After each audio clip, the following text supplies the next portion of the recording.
se passe dans le pays. En un laps de temps, nous vous mettons dans le bain à travers des chroniqueurs, des personnes de ressources et pourquoi pas des analystes sur ce plateau. Vous n'êtes pas sans savoir que nous sommes au seuil, bien sûr, de la rentrée scolaire. C'est pour très bientôt, puisque là, certains établissements ont commencé à organiser des cours de vacances pour un retour heureux des apprenants.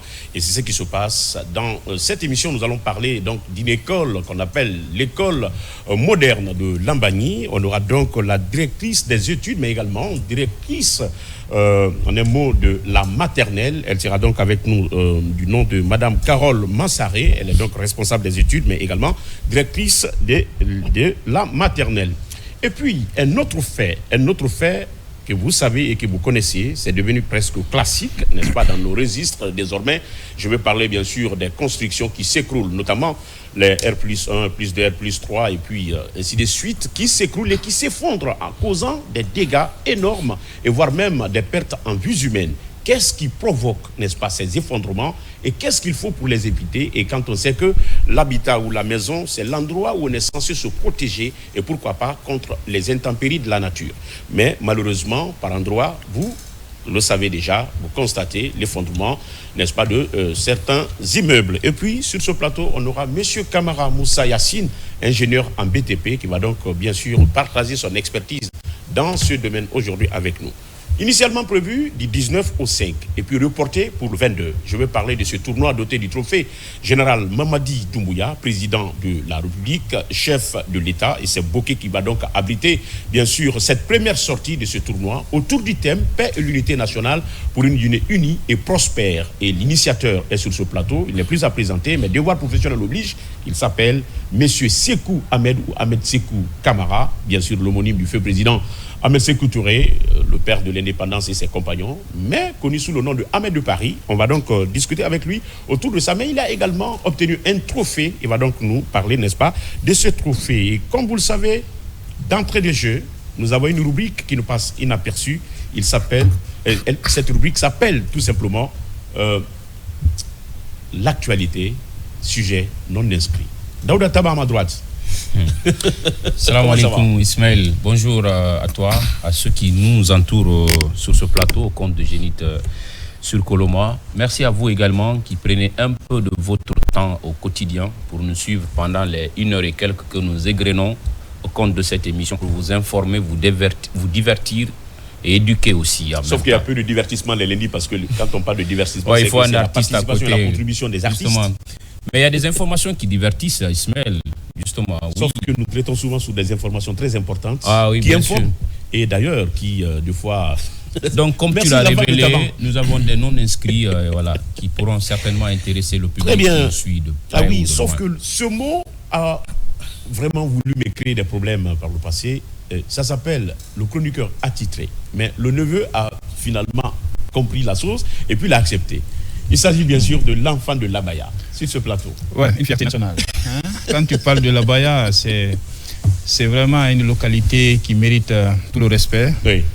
Parce que comme je le dis souvent, l'Abaya est une grande zone de production agricole. Oui. Et de passage, on ravitaille Taban jusqu'à Dubreka. D'accord. Donc il faut dire bonjour à nos téléspectateurs. D'accord. Et bonjour également à nos autorités qui nous encadrent ici, également à nos familles.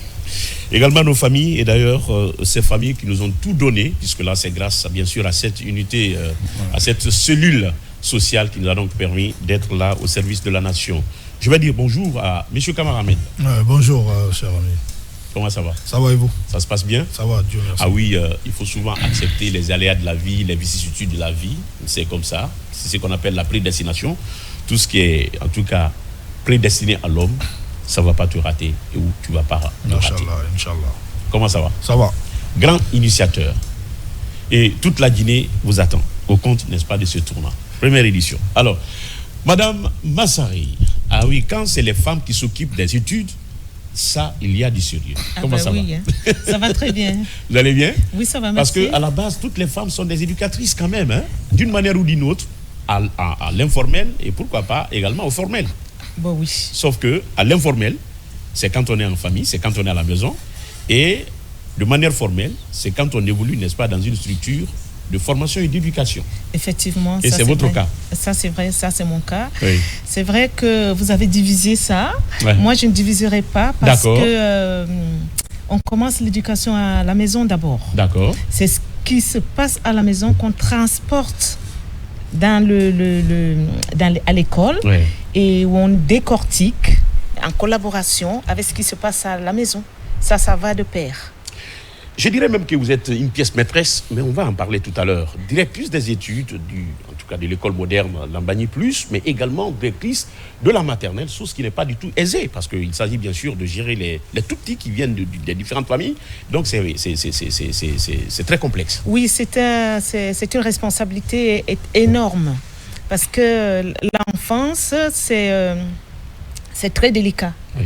Nous recevons des enfants de diverses horizons et des enfants qui sont aussi dans des états de santé un peu fragiles. Oui. Il faut gérer tout ça. Il faut gérer toutes ces humeurs, tout ce stress et puis comportemental aussi. Et bien, on s'en sort parce qu'on a l'habitude.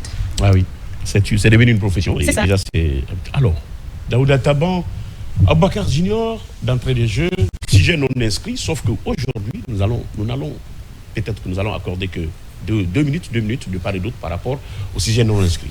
D'accord. Merci de commencer par là et nous remercions Madame Mansaré parce que l'éducation, selon ses premières explications, c'est d'abord le social, parce que quand vous parlez d'humeur, des enfants qui viennent déjà malades, il faut les prendre en charge, leur donner encore une éducation.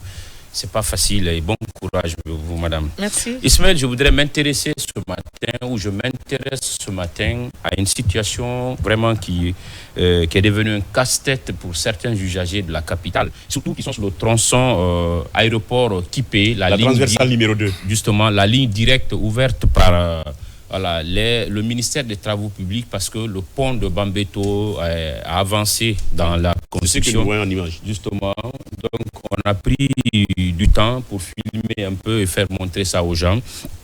Et cette route a de la sortie du pont jusqu'au niveau de la mosquée de Bambeto, en passant par la gare voiture générale Lansana Conté. Okay. Justement, au lieu que ces véhicules ne soient garés soit à domicile chez les chauffeurs qui les conduisent, ou dans ce parc qui s'appelle Général Lansana Conté, c'est plutôt sur cette route et de part et d'autre que sont garés ces véhicules. Et c'est une réalité qui ne date pas d'aujourd'hui. Donc il faut alerter les autorités qui ont en charge notamment le syndicat des transports. En pleine les poubelles placées un peu partout, des véhicules qui obstruent la route. Et cette route, malgré son étroitesse, se trouve encore agressée par ces véhicules, se trouve encore grippée par ces différents véhicules qui sont garés de part et d'autre. Et quand ils ne sont pas prêts à aller à l'intérieur du pays, c'est des véhicules qui doivent rester soit à domicile, comme je l'ai dit, ou dans un parc. Mais qu'on ne peut pas transformer une route en un parking personnalisé, Ismaël. Et il faut passer par cette route pour connaître un peu le calvaire que traversent ces usagers qui franchissent ce tronçon. Donc, il faut que le ministère des Travaux...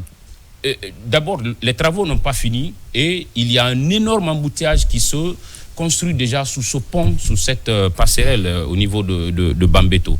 Donc, moi, ça me gêne et en tant que journaliste, je devrais vraiment avertir, alerter les uns et les autres pour que, pour le moment, les travaux ne sont pas finis, mais qu'on essaye de vraiment faire un regard à ce niveau et qu'on prenne des dispositions avant qu'il ne soit trop tard. Parce que actuellement, l'ambition des autorités guinéennes, c'est d'abord les travaux publics pour que Conakry retrouve son nom d'antan qu'on appelait avant la perle de l'Afrique de l'Ouest, par la qualité de ses routes, la beauté de ses quartiers, l'entretien qu'on y faisait à l'époque.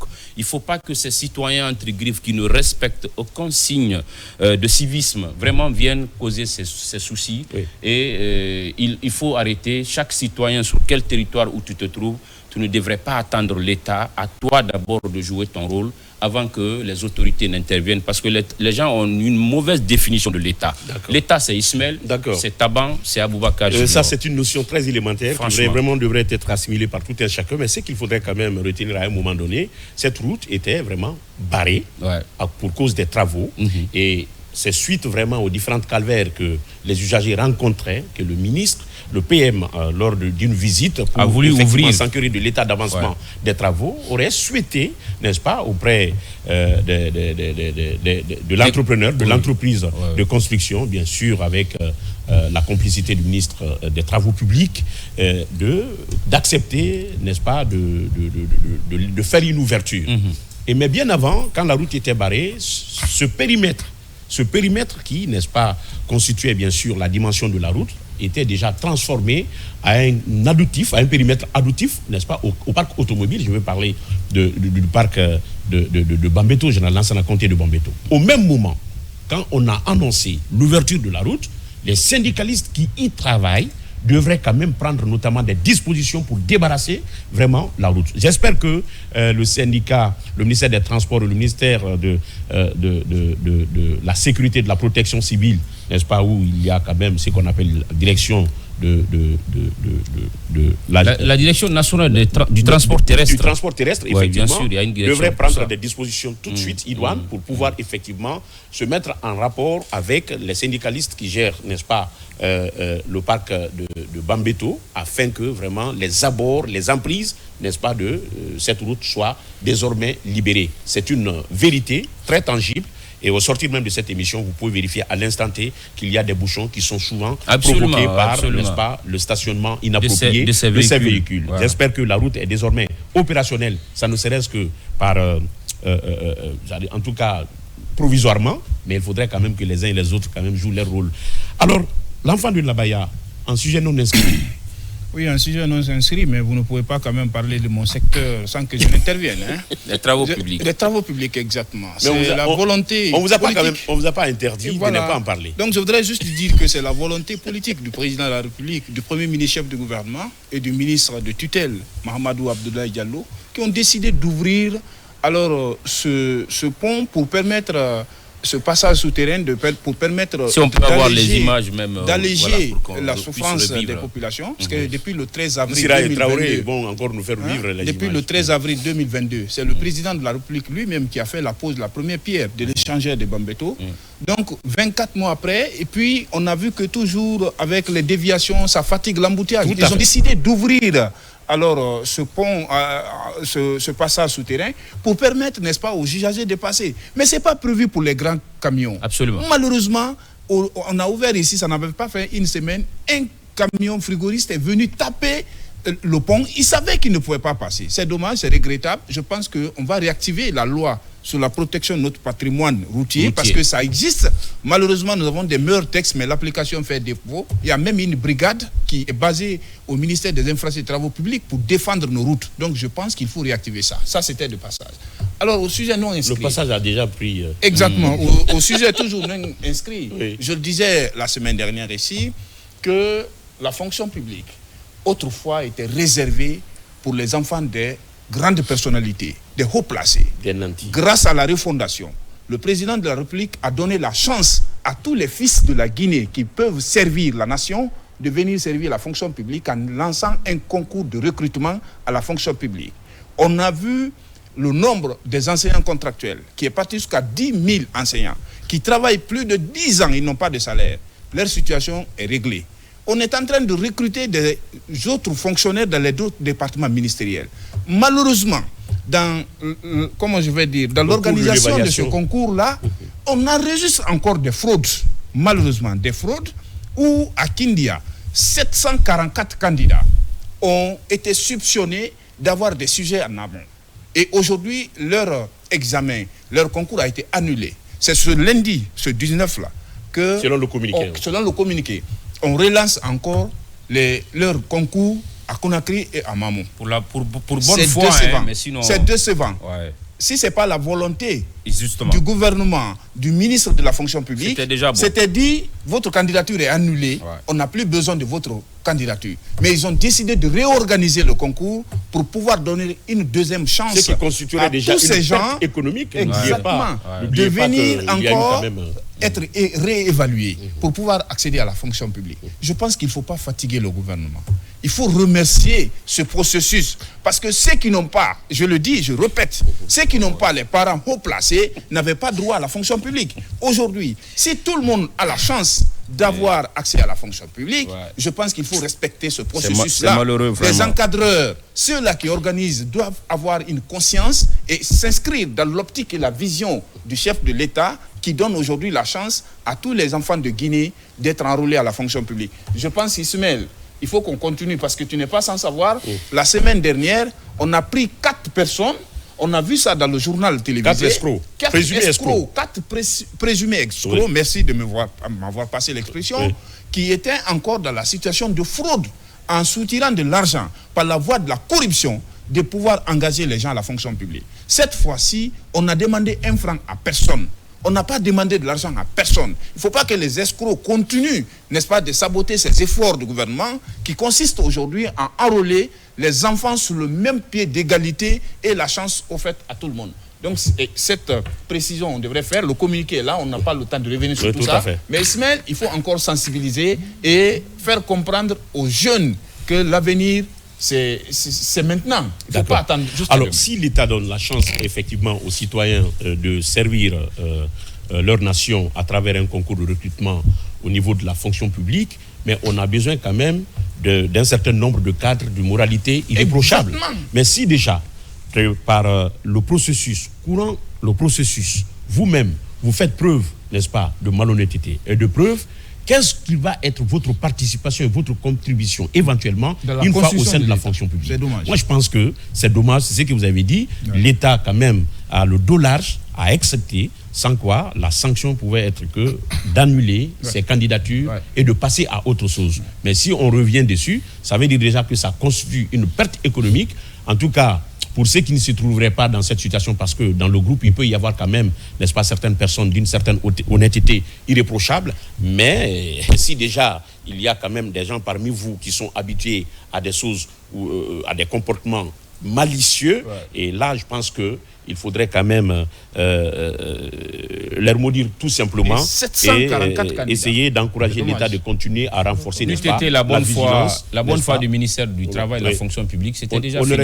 Mais c'était déjà fini, le résultat était déjà là. Parce que c'est comme par exemple un candidat au baccalauréat unique, par exemple, qui est pris en flagrant délit et qui est, n'est-ce pas, tout de suite fraudé et qui perd tout de suite l'année. Il va attendre l'examen prochain. Voilà. Donc moi je pense qu'il faudrait que les uns et les autres chassent raison gardée. Nous sommes dans la période de la refondation.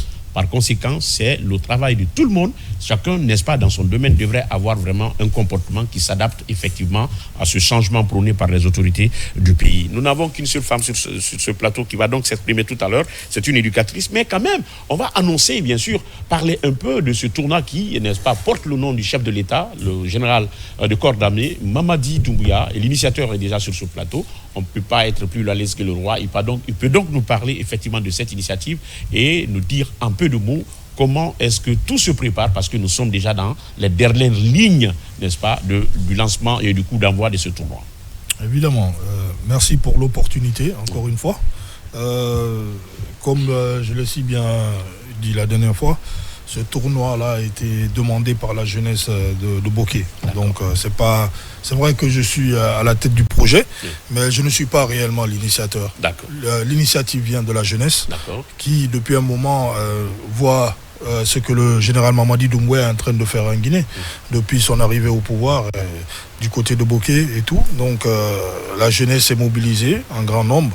Les 15 chefs de quartier, le président de la jeunesse de Bokeh, le DPJ, etc. Donc ils sont venus me rencontrer. Ils m'ont demandé de les accompagner, et aussi la ligue de football, régionale de football, district de football, tout ça. Donc ils étaient vraiment prêts à mener, à faire ce tournoi-là. Donc du coup, moi je n'ai été que facilitateur auprès des autorités, et nous avons jugé nécessaire de mettre ça sous le haut patronage du chef du gouvernement, le Premier ministre M. Bahaouri. Donc depuis un moment nous sommes très actifs là-dessus, et par la grâce de Dieu nous allons débuter ce jeudi 22. Inch'Allah. Ça sera le jeudi, voilà. On fera le coup d'envoi. Le tournoi comprendra combien d'équipes? Comportera combien d'équipes? 8 équipes. 8 équipes. Voilà. Donc, il y a déjà les 5 préfectures qui vont participer. Parce qu'il faudrait savoir que nous avons mobilisé de Forêt-Carrière à Koundara. Donc le gouverneur a pris les choses en main. Le préfet, la Basse-Guinée évidemment, le préfet également. Donc aujourd'hui, nous parlons d'un tournoi. C'est-à-dire que c'est quelque chose qui va non seulement rapprocher les populations de Bokeh, créer une cohésion sociale, mais aussi nous apportons quelque chose d'assez différent. C'est que grâce à ce tournoi, déjà, nous sommes en train de rénover le stade de Bokeh. Et je tiens à remercier M. Fadi Wazni pour son apport. Grâce à lui, nous avons eu l'opportunité de rénover ce stade qui était resté plus d'une vingtaine d'années sans être rénové. Donc à la sortie d'ailleurs de ce tournoi également, donc il a promis de faire mieux. C'est-à-dire qu'on aura certainement un terrain synthétique, comme un peu comme Kamsar, Sangaré dit tout ça, et Bokeh était vraiment très lésé dans ce sens-là. Donc aujourd'hui, grâce à ce tournoi, nous sommes en train de mettre en place toutes ces choses-là. Et voilà pourquoi aujourd'hui la jeunesse de Bokeh est très active et très contente de ce tournoi, de l'organisation de ce tournoi. Donc c'est encore une occasion pour moi de remercier toutes les personnes qui s'impliquent, surtout les autorités administratives de Bokeh, le gouverneur, le préfet, le maire. Ce sont des gens très actifs. Ils sont tous les jours en train de surveiller non seulement les travaux de rénovation du stade, c'est pas donné à tout le monde que les préfets, les gouverneurs quittent leur bureau pour aller superviser les travaux. C'est pour vous dire combien de fois Bokeh et la Basse-Côte, en tout cas toute la région de Bokeh, attend vraiment ce tournoi. Daouda Taba, Bakar Junior, par rapport à ce tournoi. Par rapport à ce tournoi, c'est une reconnaissance des populations de Bokeh à l'endroit des autorités de notre pays. Il faut se dire la vérité, que Bokeh est une zone de paix et une zone spéciale économique, une région très importante pour la Guinée. C'est pourquoi les autorités se sont battues pour donner le courant 24 heures sur 24 à la préfecture ou à la commune de Bokeh.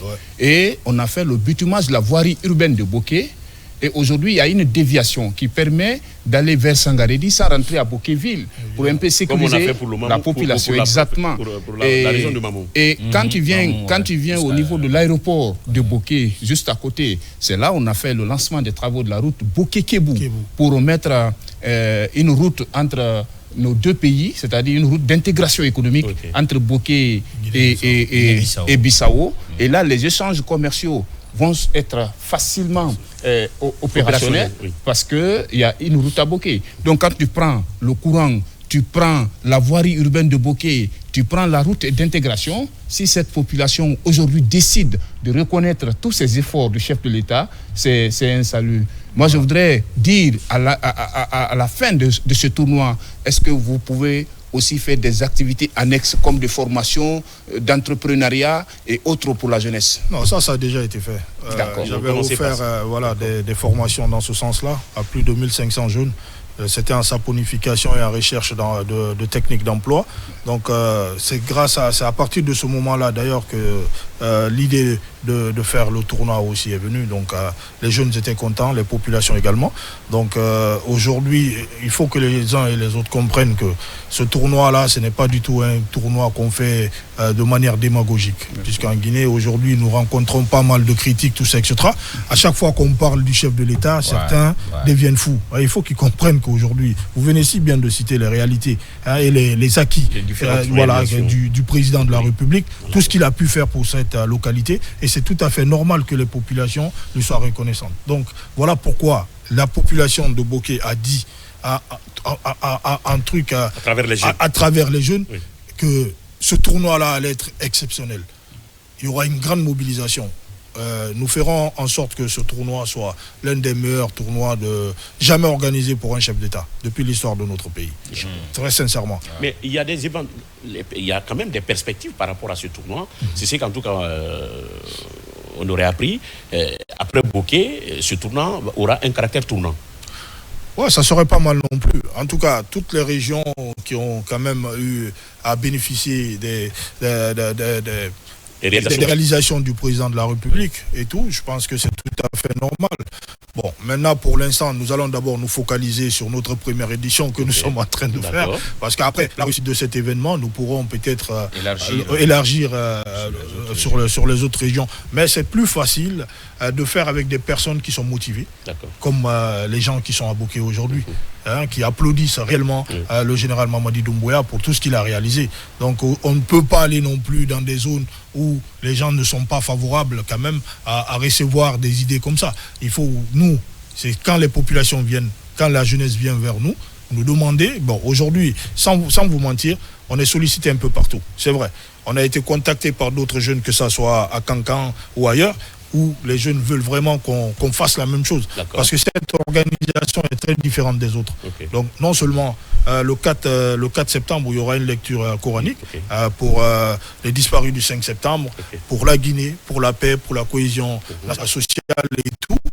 Et après le 5, on fera aussi toute une journée. Voilà, on fera une journée de sensibilisation autour de la paix, afin de montrer aux populations réellement les dangers aussi de la politique et des politiciens à un moment donné de notre histoire. Donc tout cela fait partie des enjeux, mais l'essentiel ici aujourd'hui, c'est de montrer réellement aux populations guinéennes que, surtout celles de Bokeh, qui bénéficient aujourd'hui de 24 heures sur 24, pas du tout le cas il y a quelques années, au niveau de Bokeh. Donc les populations sont très satisfaites. Donc aujourd'hui, les populations m'ont dit, en tout cas, le message que je peux passer aujourd'hui au chef de l'État, c'est de faire en sorte que la route du Breka, à partir du Breka jusqu'à Bokeh, soit refaite. Parce que cette route est un vrai calvaire. Et il faut dire de calmer, effectivement. Et aussi, juste après, les pour le Kagame. Voilà, et nous enregistrons beaucoup d'accidents, parce qu'il y a beaucoup de poids lourds qui traînent là-bas et tout. Donc avec l'état des routes, c'est pas du tout facile. Donc nous lançons un appel solennel à Monsieur le Président, aussi au ministre Bouya, ministre des Travaux publics aujourd'hui, qui se bat aussi pour donner des routes un peu partout en Guinée, qu'il fasse un petit tour là-bas pour nous soulager, parce que c'est vrai qu'aujourd'hui c'est un vrai calvaire. Véritable calvaire, et nous espérons que le message va tomber dans des très bonnes oreilles, d'abord parce que quand il faut aussi une explication claire et limpide, c'est qu'on n'a pas assez d'inquiétude, on n'a pas assez de soucis. Du coup, il nous faudrait que, parmi les prières, que tout ce tournoi se déroule dans les conditions escomptées, voilà, en faveur des populations de Bokeh qui ont des activités de résistance comme des tournois régionaux, parce que c'est la région de Bokeh qui abrite. Et je parie que Breka sera la préfète du championnat. Non, je pense que ça va bouler. Il faut qu'on garde. Non, mais on y sera. On va conserver la couture. Et aussi, au-delà de tout ça, je fais un clin d'œil aussi à l'association Agir pour Bokeh. Ces jeunes aussi qui œuvrent dans le cadre de reboisement. Voilà, et c'est très important. Nous allons nous y impliquer aussi, parce qu'aujourd'hui, je pense que l'environnement aussi souffre à Bokeh. Parce que là, c'est une zone minière. Donc il faudrait franchement faire cela. Et nous invitons toutes les bonnes personnes à venir y. Avant de boucler, est-ce que vous avez des partenaires qui vous accompagnent vraiment sur ce projet de tournoi? Parce que réunir les jeunes, ça implique aussi des petites dépenses quand même. Non, pour ne pas dire vous savez, des dépenses. Il n'y a pas de petites dépenses. Je l'ai dit tantôt, à part M. Fadi Wazni, pour l'instant, qui nous a accompagnés pour la rénovation du stade, qui est d'ailleurs beaucoup, puisque c'est des milliers de millions qu'il a mis dedans. Il l'a fait pour la jeunesse de Bokeh, parce qu'il travaille à Bokeh. Il s'est dit qu'il fallait offrir ça, c'est sa contribution. Vous savez, nous avons des entreprises à Bokeh. Ces gens-là ont un contrat bien défini avec l'État. Donc les gens ne comprennent pas. Par moment, tout ce qu'ils peuvent faire socialement, ils le font chaque année. Ça, c'est reversé.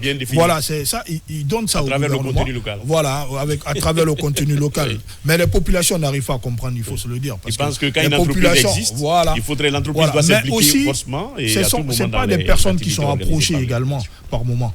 Donc, quand on vient les rencontrer avec des initiatives, avec des vrais projets qui consistent à aider les populations, ce sont des gens qui sont à la disposition, et c'est ce qui a été fait. Je suis d'accord. En tout cas, nous demandons à toutes les bonnes personnes qui aimeraient accompagner cet événement La porte est grandement ouverte. Mais pour une fois, nous ne le faisons pas forcément pour gagner, parce qu'il faut aussi considérer cet aspect. Sur fond, c'est la consolidation de la paix. Nous avons aujourd'hui des membres du gouvernement, nous avons des directeurs qui nous accompagnent de bonne foi, parce qu'ils supposent que c'est une cause noble qui peut apporter beaucoup à la population de Bokeh. Et je pense qu'à la sortie, comme je l'ai dit, lorsque Bokeh aura un stade homologué, un stade digne de nom, ça sera une fierté pour toute la jeunesse de Bokeh, mais aussi pour notre pays, parce qu'il faut rappeler que Bokeh a une équipe compétitive qui est aussi dans le championnat. Donc, oui, voilà. Donc, je pense qu'aujourd'hui, il leur faut aussi un bon terrain. Et c'est le seul stade qu'on a à Bokeh.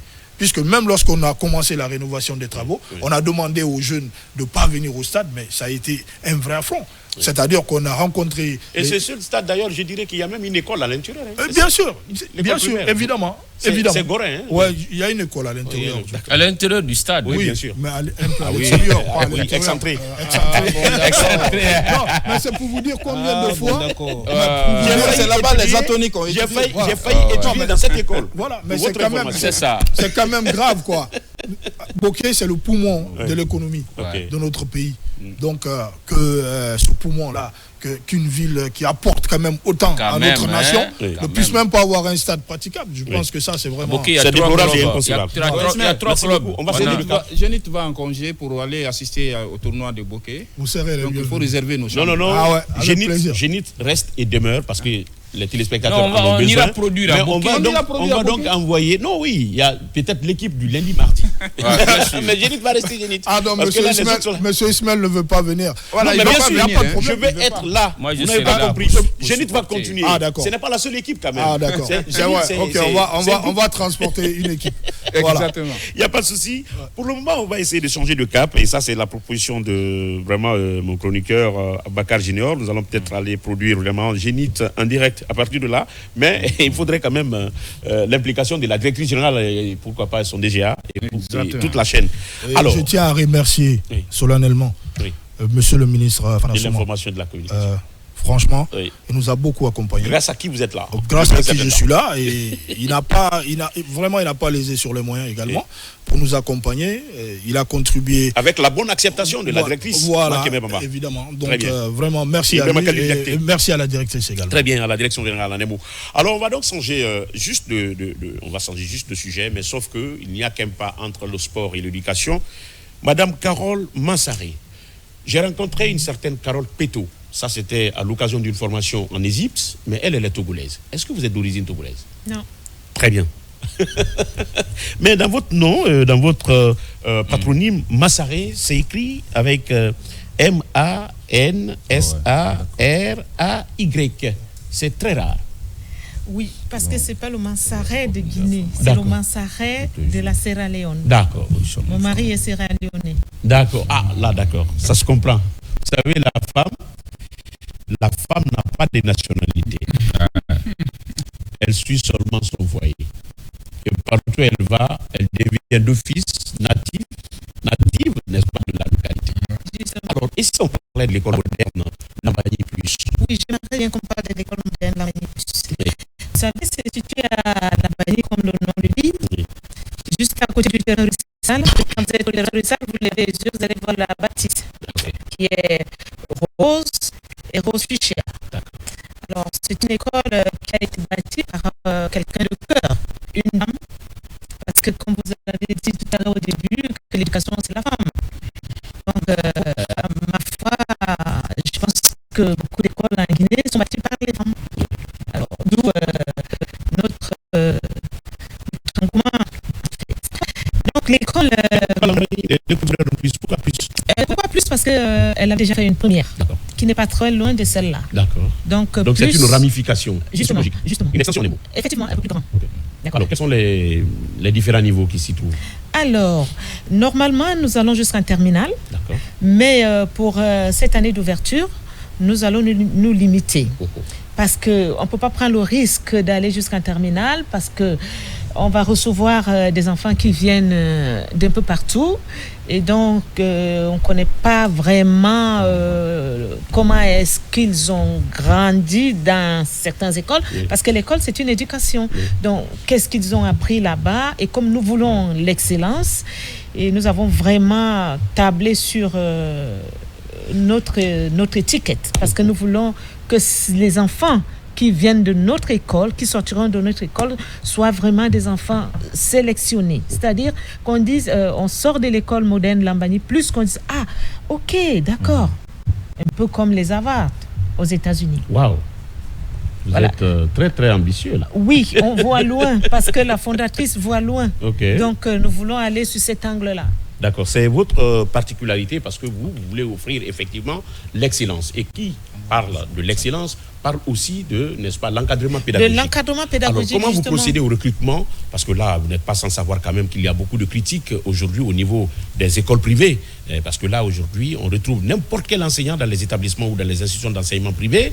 Alors, comment vous faites et quelle est votre particularité, n'est-ce pas, sur ce point? Et les prix grimpent à toutes les rentrées scolaires. Ça dépend de ce qui sort à l'intérieur. Ça, c'est autre chose. D'abord, la qualité de l'enseignement. Notre particularité au niveau du recrutement est basée d'abord sur le langage. D'accord. Moi, je suis psychologue. Alors, moi, je vais sur l'enseignant qui vient poser sa candidature. On regarde son style vestimentaire. On regarde aussi la façon de s'exprimer, s'il harmonise ses paroles. On lui fait passer un test d'écriture, parce que l'écriture, c'est quelque chose qui est fondamental dans l'éducation. On lui fait passer un test d'écriture et il faut au minimum avoir 2 langues à ton actif. Même si tu ne parles pas, il faut comprendre. 2 langues internationales? C'est-à-dire le français et l'anglais, parce que c'est la seconde langue. Okay. Donc, il faudrait au moins comprendre ce qu'on te dit en anglais, même si tu ne le parles pas. Mais il faut comprendre. Parce que dans l'établissement, nous recevons des enfants qui viennent de l'étranger.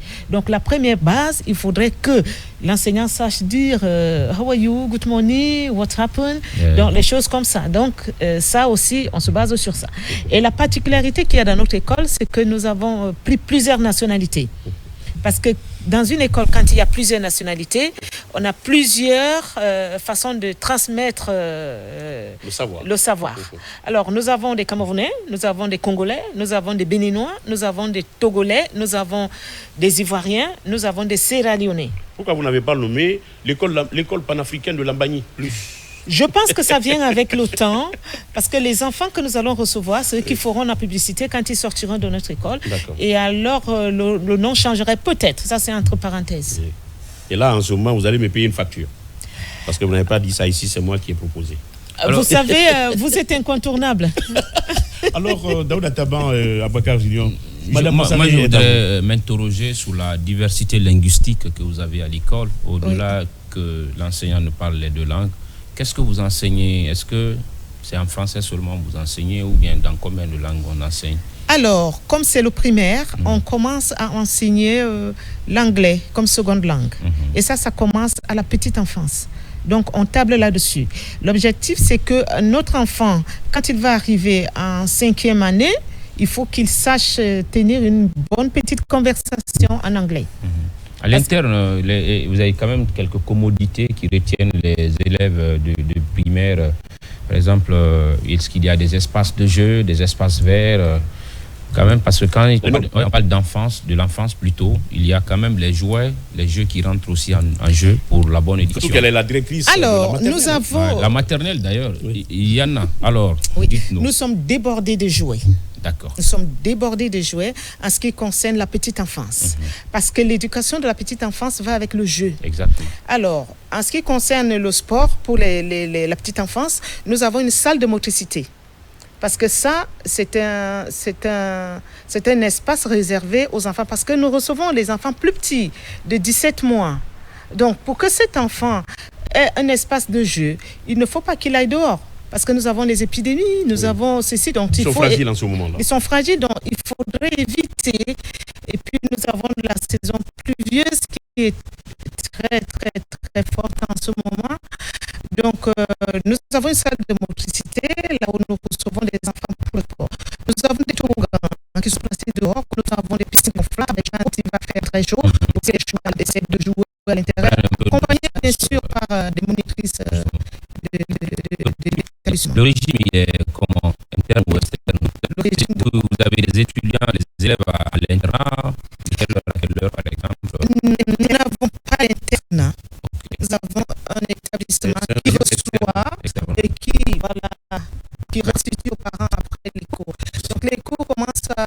8h. Je veux dire, la réception des enfants, c'est à 7h45 et les cours commencent à 8h15. Pour la maternelle, les cours prennent fin à 13h et pour le primaire, les cours prennent fin à 15h. Merci. Alors, oui, en fait, dans votre exposé, vous avez dit que vous avez jusqu'en terminale, mais vous ne prenez pas le risque de prendre la terminale d'abord. Est-ce que vous voulez que vos produits, proprement dit, soient présentés dans les différents examens, ou bien vous n'avez pas le personnel pour encadrer les enfants de terminale? Vous savez, ce n'est pas le personnel qui manque. Hein. La Guinée regorge de beaucoup de ressources humaines. Hein. Donc, la politique, c'est que nous voudrions former nos enfants et les accompagner. Parce que quand vous formez vous-même et que vous accompagnez et qu'on vous dise par derrière que Ibrahim a déconné, vous demanderez de quel côté, parce que vous le connaissez déjà.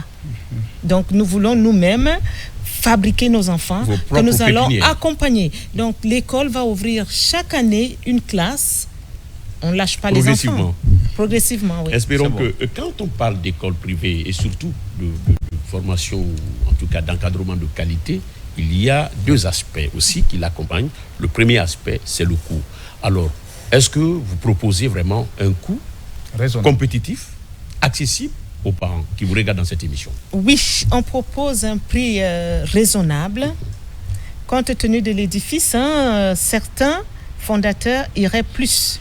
Mais nous sommes vraiment à la marge avec ce qu'on va apporter. En tenant compte de la conjoncture économique. En tenant compte de la conjoncture, comme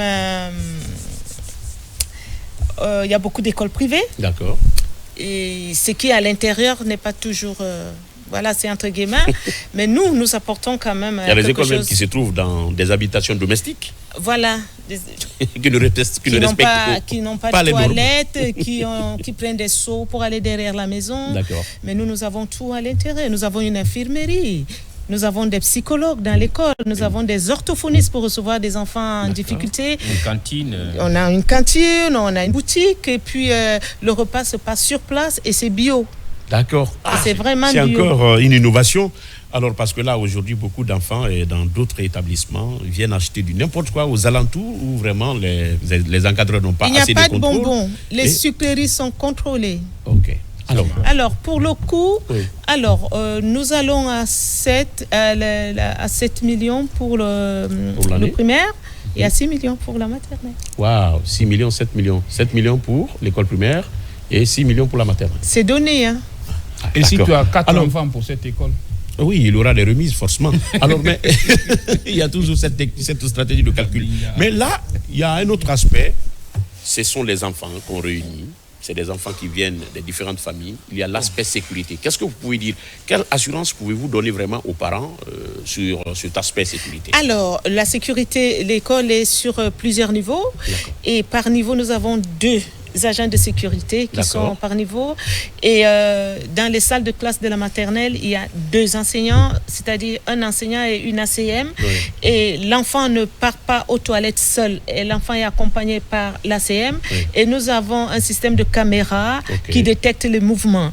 Donc, dans les douches, dans les douches, il y a des ampoules qui détectent les mouvements.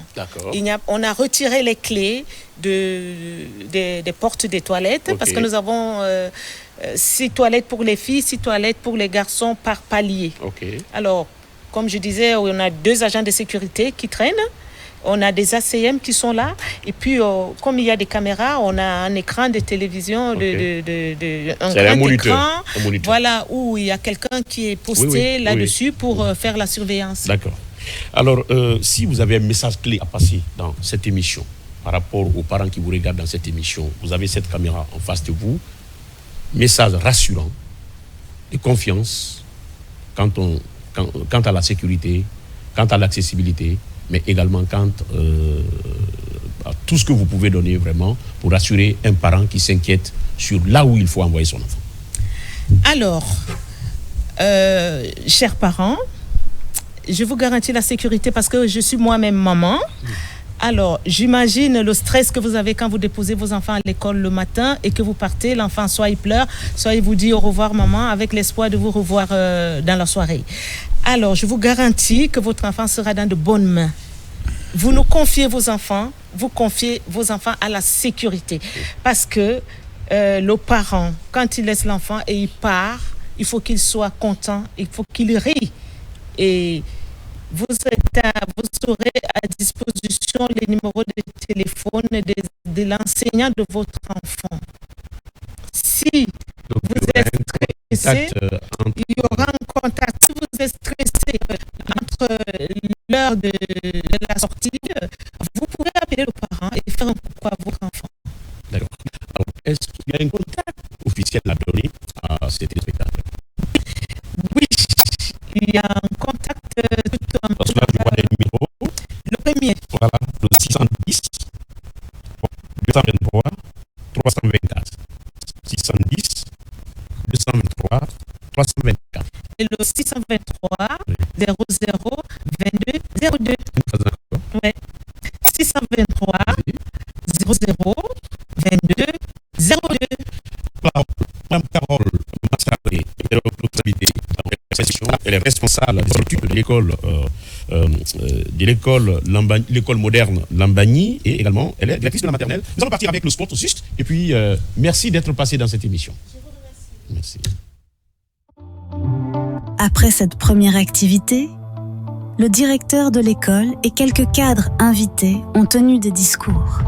Je félicite le fondateur. Une nouvelle école dans le paysage éducatif guinéen, située à Lambagny vers le terrain Russal, l'école moderne de Lambagny Plus vient offrir un système d'enseignement plus compétitif.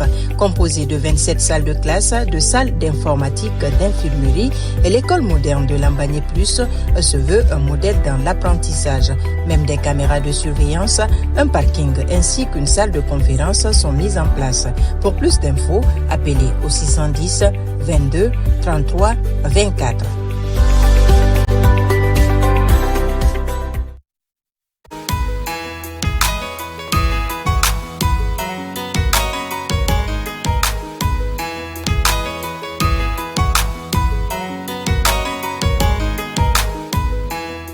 Nous voici donc de retour sur ce plateau pour la dernière partie de votre émission consacrée bien sûr au trophée de Ahmed de Paris, mais également à notre invité sur ce plateau. Il s'agit bien sûr de M. Camara Moussa Yassine qui nous rejoint sur ce plateau. M. Camara, comment ça va? Ça va très bien, vous allez bien? Ça va, oui. J'espère que vous êtes à votre première fois sur ce plateau. Exactement. Vous êtes ingénieur en BTP. En BTP, oui. Vous êtes consultant média. Exactement. Et là, nous vous invitons aujourd'hui. Il s'agit bien sûr de parler, n'est-ce pas, des immeubles qui s'effondrent, ça et là, à Conakry. Parce que là, ce qui retient d'ailleurs notre attention par le passé, il y a eu un cas, n'est-ce pas, à la minière, il y a eu un autre cas à Matoto, il y a eu d'autres cas, n'est-ce pas, qui se sont déroulés et que les téléspectateurs, bien sûr, le savent, mais ne connaissant pas, n'étant pas des ingénieurs, ne connaissent pas les causes qui peuvent effectivement aboutir à ces effondrements-là. Qu'est-ce que vous pouvez nous dire d'entrée de jeu? Ok, si je prends la parole, je remercie d'abord la RTZ.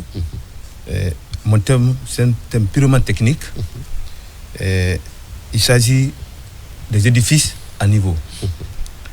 Avant tout d'abord, les travaux préliminaires, c'est le sondage. Le sondage, c'est une fouille géologique qui détermine la nature du sol et la profondeur à laquelle on doit mettre notre semelle, la fondation. Et vous savez, en Guinée ici, le problème de terre, le terrain, c'est compatible, comprenez, dans la construction. À ce sujet, les étages à niveau s'effondrent de deux manières différentes. La première, c'est au niveau de la fondation. La deuxième, c'est au niveau de l'élévation. L'élévation est composée des poteaux, des poutres, la dalle. La dalle aussi est composée de la poutre noyée, des ourdis et les nervures. Prenons la fondation. La fondation, en termes techniques, c'est une partie superficielle du sol qui reçoit deux charges. La charge statique et la charge dynamique. Et la charge statique, c'est une charge purement naturelle. Exemple, vous avez la pluie, l'ensoleillement et l'humidité, etc. La charge dynamique, c'est une partie de la physique qui étudie les mouvements du corps sous le sens. Il y a le sens horizontal et le sens vertical. Donc, sur le sens horizontal, la direction est nulle. C'est le mouvement qui se déplace sur une surface plane. Sur le vertical, là-bas, la direction n'est pas nulle. Vous savez, le corps est suspendu. Une fois que le corps est suspendu, là, nous attirons sur la suite libre. Et la suite libre, c'est quoi? C'est le mouvement d'un corps sur l'action de son propre poids. Si c'est le mouvement d'un corps sur l'action de son propre poids, ça veut dire qu'il y a la réaction. Donc, là-bas, la réaction n'est pas nulle. Donc, il faut tenir compte de tout ce qu'il faut. Par exemple, les normes de construction. La première norme de construction à respecter, c'est les armatures. C'est-à-dire le ferraillage. Après le ferraillage, vous avez la section de béton. Après la section de béton, vous avez le dosage. Le dosage qui est articulé à ces types de travaux, c'est 350 kg par mètre cube. Qu'est-ce que ça veut dire? Ça veut dire que 1 mètre de béton faut statiquement de ciment 0,45 mètres cubes. De sable 0,70 mètres cubes et 50 litres. Donc, ça, c'est même celui qui suit les travaux plus sauf lui, il est spécialisé, n'est-ce pas, dans la construction des routes, parce que la technique, il comprend. Nous sommes dans un domaine des travaux plus, je veux parler effectivement des constructions et l'État peut demander effectivement à construire, comme les particuliers aussi, les États peuvent demander à construire. Alors, le plus souvent, quand il y a drame, quand il y a effondrement, quand il y a problème, les responsabilités sont souvent rejetées entre l'ingénieur conseil, mais également les ouvriers qui travaillent sur le terrain. Selon vous, pourquoi il y a effondrement? Est-ce que c'est parce que l'ingénieur conseil n'a pas joué son rôle, ou bien c'est parce que le propriétaire n'a pas voulu, n'est-ce pas, dépenser à un moment donné, il a voulu vraiment aller vers la facilité, n'est-ce pas, en esquivant des dépenses, en demandant de revenir de fois sur les devis à la baisse, ou bien c'est parce que les ouvriers sur les chantiers n'arrivent pas à respecter ce qu'on appelle ici la quantification. Ok. Bon, c'est ce que j'ai dit au départ. J'ai dit qu'il faut respecter les normes. D'accord. Si nous prenons la fondation, la fondation est composée des semelles isolées. Oui. Vous avez la longrine, vous avez les poteaux d'attente. Vous comprenez? Donc, les poteaux d'attente, la norme demandée, c'est 70, la sortie. Et vous avez aussi un fait très important. Vous savez, les étages ne sont pas de la même manière. Il y a d'autres, ça descend. De bas en haut, ça descend. Il y a d'autres, c'est une partie qui descend. Il y a d'autres, c'est la dalle qui descend. Mais la cause fondamentale au niveau de la fondation, l'étage qui s'écroule directement, c'est au niveau des estrades. Ces estrades, je vais vous montrer un panneau ici. C'est purement technique. Voyez-vous? Ce qu'on appelle les estrades. Vous savez, quand vous avez une fuite de 1,60 m ou 2 mètres, là, il faut tenir compte des estrades. Les estrades, quel est leur rôle? C'est pour tenir le poteau, pour ne pas que le poteau travaille en torsion. La torsion, c'est la déformation. Parce que ça prend une charge, une grande charge. Une fois que la section du béton n'est pas respectée, et regardez, ici, même profondeur, il y a des étages ici, c'est comme ça. Il n'y a pas d'estrade. Okay. Ici, il y a l'estrade. Oui. Ici, ça lutte contre, c'est-à-dire la torsion. Et lui, non. Une fois qu'il y a la serre sur ça. Donc, ce qui est souhaitable, c'est la première image. Voilà, c'est ça. Okay. Si, une fois que vous avez la serre est là, les mêmes charges, ça prend Mais vu que ce sont les ingénieurs qui évoluent sur ces chantiers, qui évoluent sur ces terrains, alors ça c'est, vous nous montrez deux plans vraiment, l'autre plan qui est vraiment un plan sécurisé, tandis que le second plan est un plan vraiment qui vraiment peut nous créer le plus souvent des sérieux problèmes. Alors, est-ce que ça, la faute reviendrait à qui?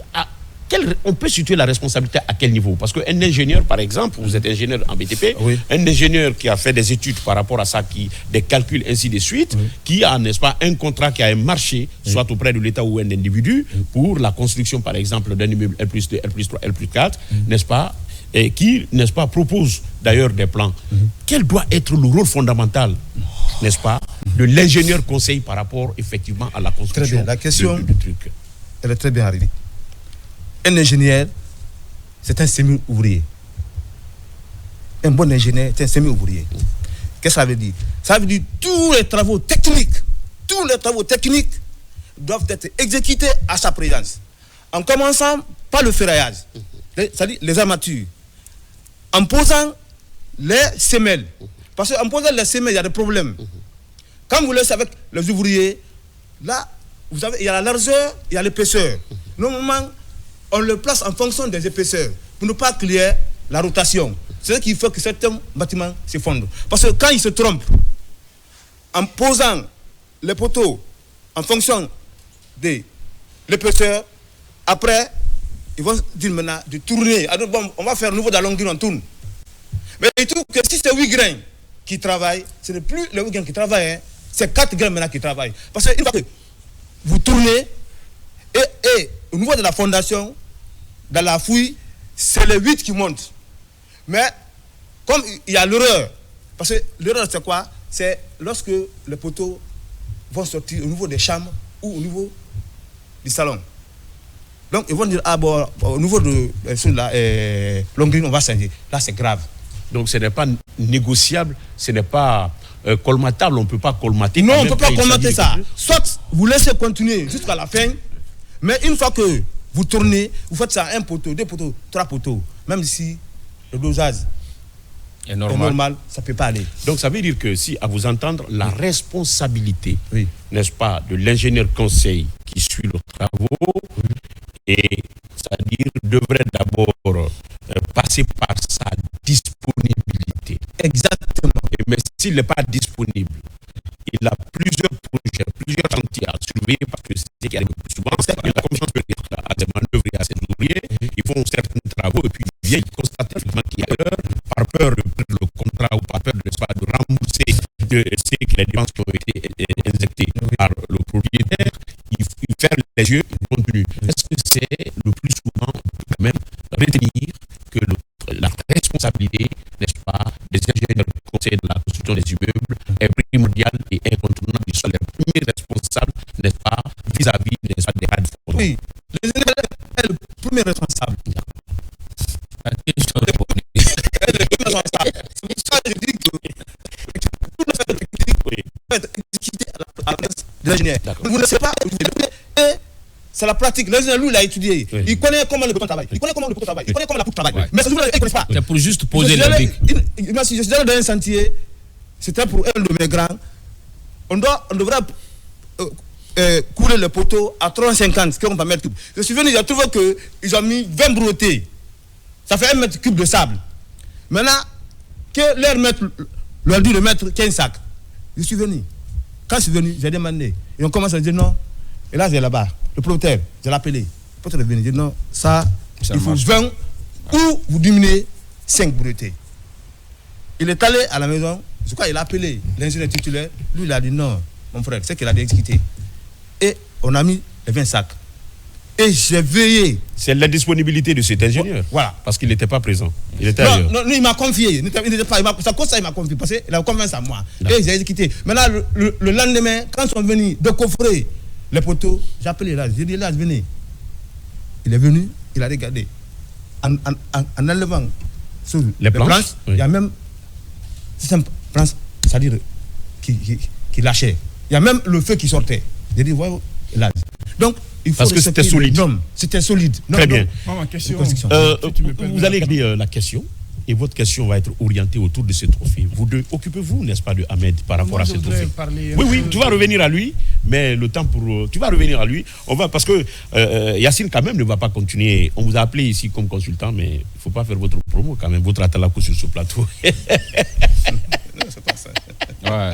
Yacine, voilà. Le trophée que vous avez dans la main, le trophée, son Excellence, M. Ahmed Sékou Camara, président de l'Alliance guinéenne pour le développement Guinée, prix du meilleur acteur africain de la solidarité Jeune Afrique. Alors, nous avons quand même... Sinon, dans la taban, occupez-vous de lui. M. Camara répond au nom d'un fils digne de ce pays qui est Ahmed Sékou Touré. Donc je pense que des prouesses pour lui et pour d'autres Guinéens qui vraiment se trouvent aujourd'hui sur le chemin de l'avenir pourront représenter ce pays partout. Voilà des modèles de trophées qu'il a aujourd'hui sur ce plateau. M. Camara, dites-nous un peu comment tout cela a été obtenu. Mais M. Silla, vous avez déjà répondu à la question. Vous avez déjà dit ce qu'il faut. Non. Ma question, je vais poser maintenant ma question. Oui, mais c'est parce que c'est votre oncle. Non, je vais poser maintenant ma question. Je n'ai pas posé de question ici. D'accord, allez-y. Ma question, M. Camara, comment tout cela a été obtenu et pourquoi Ahmed Sékou Camara et pas Taban Silla, pas Aboubakar Junior? D'accord, merci pour les mots. Et je ne connaissais pas ces organisateurs avant. C'est des gens qui vivent au Maroc. C'est une association panafricaine. Donc, c'est des gens qui me suivent sur ma page. Et ils ont tenu à m'offrir ce trophée-là parce qu'ils ont vu que je faisais une politique différente. C'est-à-dire que c'était une politique différemment. Voilà, autrement. Voilà, et vu que je vous ai toujours dit que ma politique était un peu plus sociale, donc du coup... Le fait d'aider les personnes en difficulté, les jeunes, tout ça, surtout la formation des jeunes, c'est ce qui leur a plu, puisque eux, ils sont au Maroc, ils voient des milliers de jeunes africains immigrés tous les ans, et surtout beaucoup de Guinéens d'ailleurs, que j'ai eu l'opportunité de visiter, et je peux vous dire que ces jeunes-là vivent dans des conditions incroyables. Donc c'est grâce à tout ça qu'ils ont décidé de me contacter. Pour me donner cette distinction. Et je me suis rendu au Maroc pour aller représenter la Guinée à cette distinction. Je tiens à remercier l'ambassade du Maroc pour tout, puisque l'ambassade m'avait accompagné et c'était vraiment quelque chose de très bien ce jour-là. Et comme je le dis, c'est d'ailleurs notre façon de faire changer, faire en sorte d'améliorer les conditions de vie des Guinéens, surtout des jeunes. Parce qu'aujourd'hui, si vous voyez que les jeunes quittent notre pays, c'est parce qu'il n'y a pas de formation, il n'y a pas suffisamment de boulot, il n'y a pas suffisamment de formation. Voilà pourquoi nous nous sommes focalisés sur la formation des jeunes, afin d'apporter un plus, c'est-à-dire renforcer leurs capacités. D'autres ont fini les études, ils n'ont rien à faire, ils n'ont pas de travail, ils chôment, mais grâce à des formations qu'on leur donne par moment, ils arrivent à s'en sortir. C'est comme la dernière fois, samedi, j'étais sur ce plateau, j'ai vu un jeune talentueux du nom de Ousmane. Ah oui, un albinos. Voilà, j'avais promis de le produire en 48 heures. Et ça a été fait. Ouais. Depuis hier, il a reçu les échos. Voilà, donc nous faisons ce genre de choses, pas pour autre chose, parce qu'aujourd'hui, nous sommes ici, nous sommes des modèles, et être modèle, cela comporte pas mal de choses. Voilà, il faut coacher d'autres, il faut accompagner. Dieu a fait que nous soyons aujourd'hui des leaders politiques. Mais je pense aujourd'hui qu'être politicien, c'est être là pour le peuple guinéen. Voilà pourquoi je le dis également. À l'heure où je vous parle, il y a 25 jeunes filles qui sont en train d'apprendre du côté de Lambani, le maquillage, la pédicure, la manicure, tout ça. On leur a offert ces formations-là afin de leur donner une certaine autonomie. Et pour nous, c'est très important. C'est tout ce qui a fait que j'ai été quand même choisi parmi tant d'autres jeunes Guinéens et Africains pour recevoir ce trophée. Donc ce trophée a été dédié à la jeunesse africaine, parce que je suis panafricain, il faut le savoir. Aussi à la jeunesse guinéenne en particulier, mais aussi au chef de l'État, le général Mamadi Doumbouya. Grâce à sa vision aujourd'hui, nous sommes en train de faire pas mal de choses, puisque c'est aussi un combat générationnel que nous sommes en train de mener aujourd'hui en Guinée. Il ne faut pas se tromper. La jeunesse doit prouver, sur tous les plans, que nous sommes différents de nos aînés. On ne dit pas qu'ils n'ont pas été bons, mais ce qui est sûr, nous sommes la relève et nous devons jouer notre rôle. Oui. Voilà. Et c'est ce que nous sommes en train de faire aujourd'hui. Oui. Voilà, et c'est très important pour nous. Junior, bravo et félicitations. Voilà, merci beaucoup, Junior. chef. Et s'il faut retourner, si vous êtes satisfait de M. Camara, vous pouvez poser la question à M. Yacine. Non, on est avec M. Camara. Allez-y. Voilà, est-ce que d'autres jeunes peuvent espérer d'avoir vos services, parce que cette formation, cette lutte contre l'immigration irrégulière, aujourd'hui, permet de donner de l'espoir aux jeunes de Guinée pour rester sur place et servir le pays. Est-ce que vous avez des messages d'encouragement pour dire que c'est possible de réussir en Guinée? Évidemment que c'est possible de réussir en Guinée, mais il faut un certain accompagnement. Et c'est ce que nous faisons. Notre parti politique a décidé de ne s'occuper que de la jeunesse, d'accompagner les jeunes, que ce soit les projets jeunes, nous finançons des projets jeunes, nous accompagnons, nous formons, puisque pour nous c'est primordial. Nous aspirons à diriger la Guinée de demain. Et cette même Guinée, nous prônons le travail. C'est-à-dire qu'il faut qu'on sorte la jeunesse du parasitisme social. Je l'ai tantôt dit, je le dis plusieurs fois encore, le gré est enambé dans les quartiers. Mais tout ça, c'est dû à quoi? C'est parce que les jeunes n'ont pas de travail, d'occupation. Ouais. Donc nous allons même au-delà de ceux qui sont diplômés, nous allons voir d'autres jeunes qui sont dans les quartiers, qui sont sans métier. Nous essayons de leur donner des métiers comme nous sommes en train de le faire aujourd'hui. Bien avant ces jeunes filles, on avait déjà fait pour une centaine de personnes, que ce soit dans la mécanique, la plomberie, tout ça. Donc nous impactons un peu la vie de nos concitoyens. Et pour nous, c'est ça la vraie politique. C'est ça aussi la magie de la politique. C'est pas simplement inciter les populations à sortir dans les rues, à aller manifester, à bloquer notre pays. Et c'est ce que j'ai toujours dit. Être politicien n'est pas forcément dit qu'on est opposant. Puisqu'aujourd'hui en Guinée, les gens ont tendance que politicien est égal à opposant. Ce n'est pas du tout le cas. Et nous sommes arrivés ici, nous sommes des jeunes. Il nous faut apporter un nouveau style, un nouveau système politique, afin que les populations comprennent réellement que les politiciens ne sont pas là que pour leur faire de fausses promesses ou venir vers les populations que lorsqu'il s'agit des élections. Partir du concret. Voilà, nous faisons partie du concret. Aujourd'hui, nous avons décidé de soutenir le CNRD. Certains sont très fâchés, mais nous savons pourquoi nous soutenons le CNRD. Puisque nous voyons une certaine vision. C'est votre conviction. C'est notre conviction, voilà. Et non seulement c'est notre conviction, mais aussi on a des similitudes dans nos visions. C'est-à-dire que ce que le général Mamadi il ne faut pas attendre d'être à leur place pour pouvoir les accompagner. Évidemment. Parce que s'il y a similitude, il y a convergence. J'espère qu'il faut conjuguer les efforts à ce niveau-là. Voilà pourquoi nous sommes dedans. Oui. Et je tiens à remercier aussi des personnes qui ont vraiment permis que nous soyons là et surtout que je puisse me déplacer, aller rencontrer ces gens-là, tout ça. Pas parce qu'on n'a pas les moyens, mais par moment, quand on a des grands frères qui nous suivent et qui nous apprécient, il faut aussi leur remercier. Tel que le DG Bakary Silla, qui est un grand frère du côté de la Caisse nationale, qui est vraiment quelqu'un de très pragmatique, en tout cas en tout ce qui s'agit d'ailleurs du général Mamadi Doumbouya, et pour accompagner aussi les Guinéens dans tous les domaines. Nous voyons déjà ce qu'il est en train de faire au niveau de la Caisse nationale. Merci beaucoup. Yacine, à toi.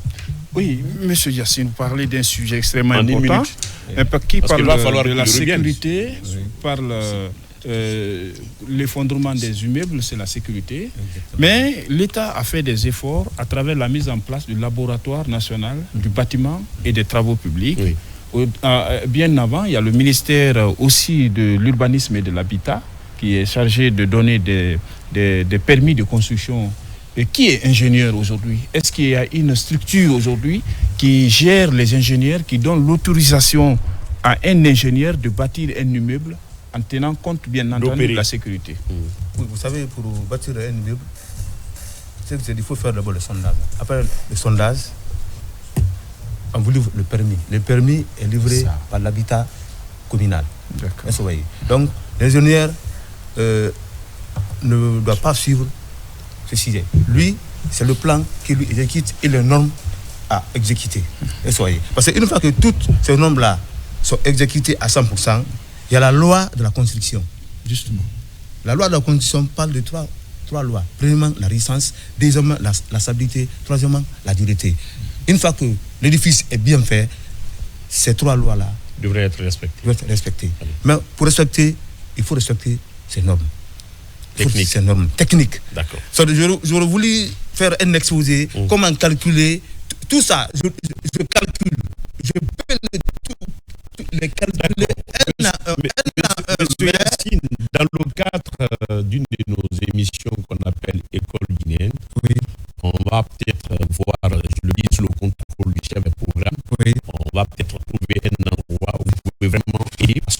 va également dans le cadre de la formation des jeunes ingénieurs aujourd'hui issus des chantiers. Ça me fera un grand plaisir. Je vais le démontrer. On va vous inviter une belle fois, et comme vous êtes notre consultant, parce que le plus souvent on embarque, les ingénieurs refusent de venir sur ce plateau, et nous avons eu la chance. Sacrifié en tant que Guinéen, il y a vraiment d'ingénieurs. Ce qui se passe au cœur du nazi, ça fait plus de mois. Oui. Justement. Plus de mois. Justement. Il y a monsieur qui est il est témoin. Effectivement, c'est eux qui nous ont contactés pour que vraiment nous puissions vous approcher, afin que vous puissiez vraiment donner ces explications-là. Il faudrait que les concessionnaires, les investisseurs qui bâtissent, n'est-ce pas, essayent d'aller vers des ingénieurs qualifiés et des ingénieurs rigoureux qui ont le temps, qui ont la disponibilité de suivre les travaux. C'est extrêmement important parce que tout ce que nous sommes en train de payer comme frais, effondrement et autres, c'est qu'il y a eu quelque part négligence ou il y a eu quelque part vraiment du vol de matériel. Alors, merci, M. Camara Ahmed de Paris. C'est moi qui vous remercie. Et on se retrouve à Bokeh pour effectivement le tournoi doté du trophée du président de la République. Inch'Allah. Et aussi, je tiens à remercier le Premier ministre, chef du gouvernement, pour son implication personnelle pour la réussite de ce tournoi. Voilà. Et aussi remercier les membres du COJER, des jeunes républicains qui se battent aussi pour le CNRD. Est-ce que Junior même n'est pas membre voilà. du COJER? Et esprit CNRD. Voilà. Voilà, mesdames et messieurs, c'était donc l'essentiel de ce numéro d'Aouda Taban. Merci, et pourquoi pas Junior. Merci, monsieur Yassine Moussa Kamara. On va donc vous retrouver une autre fois. Et là, en ce moment, on sera beaucoup plus technique. Là, ce sera avec les démonstrations, avec les calculs. Très bien. Là, c'était raté. Très bien. Voilà, merci à la réalisation, merci à toute l'équipe du cadrage. Tout le plaisir donc a été pour nous de vous servir au compte de tout premier numéro de votre émission Génie sur Coloma, tout en espérant vous retrouver demain dans la même émission avec d'autres sujets et sur la même licarne de la télévision nationale. Au revoir.